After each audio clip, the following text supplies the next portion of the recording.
Welcome back to All About Acting. We're gonna talk a little bit about an end of the year report. It was probably my best year yet for auditions. Not really for booking, but for auditions, which is super, super exciting.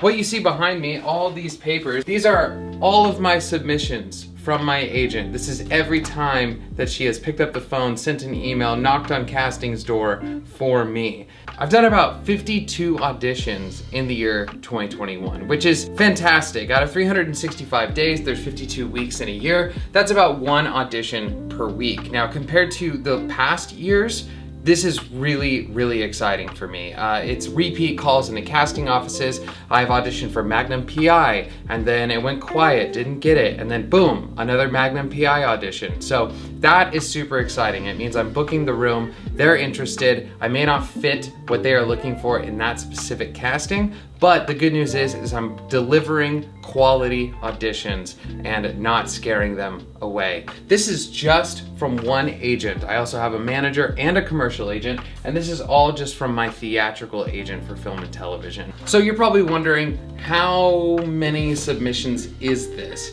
Well, I got the answer right here. Total submissions, 539. I know it says down here that the auditions says 2.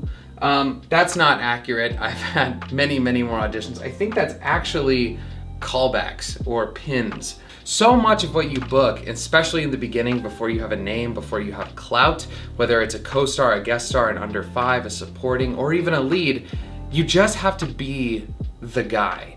You have to be the right guy, the right girl for that job, and it's a sense. It's a sense, and there's kind of nothing you can do about it. Do it how you want it done, you know? Don't try to please the casting director and get the job. I feel like that's a surefire way to not get the job. 539 submissions, that's 52 auditions, so I got about 10% of those as auditions. That's actually a really high percentage. I've had numbers in the past that are like 5%, 1%. I remember my manager sat me down one year and she's like, I submitted you over 2,000 times and you've gotten called in 1% of those times. You've gotten called in 20 times. And I was depressed. How many did I book? I booked one job.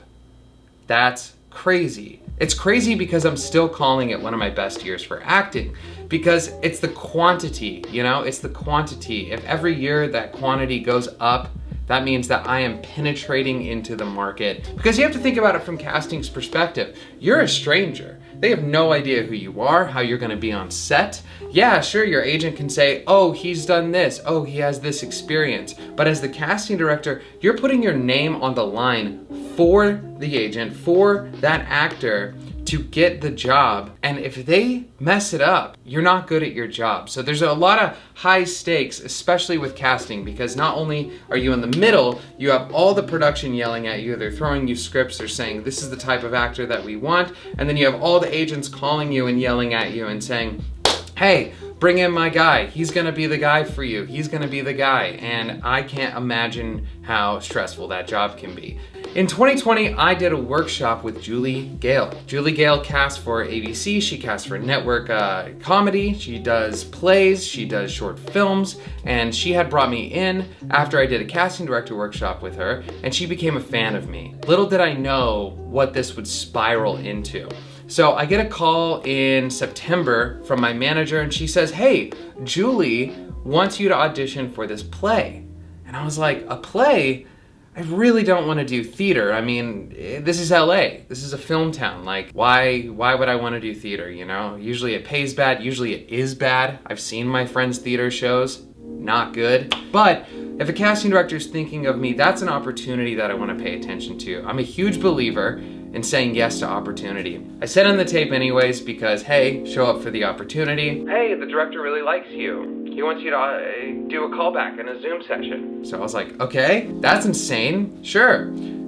Do the callback in the Zoom, I book it. 3 weeks later, we're performing, you know, for 3 weekends in October. Some great casting directors came out to see it because the writer of the play, Stan Zimmerman, worked on Golden Girls, Gilmore Girls, Roseanne. He is a well-connected playwright and screenwriter, so that was an awesome opportunity. A casting director comes out and sees me and invites me to audition for a TV show called Call Me Kat.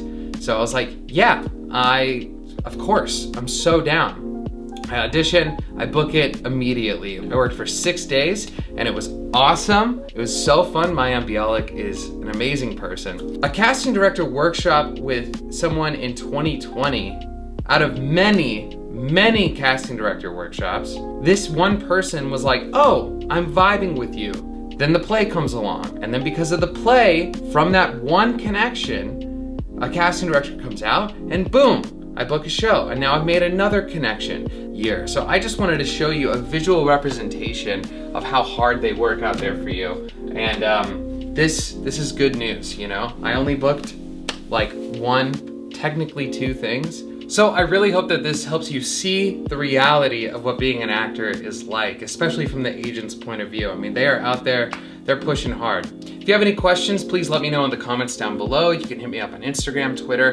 We can talk about this. And if you have any video ideas or want to know more about a certain topic, let me know and I will make it. All right, guys, see you soon. Thanks for coming to All About Acting, and I wish you a wonderful 2022 with lots of bookings. Let's make some money.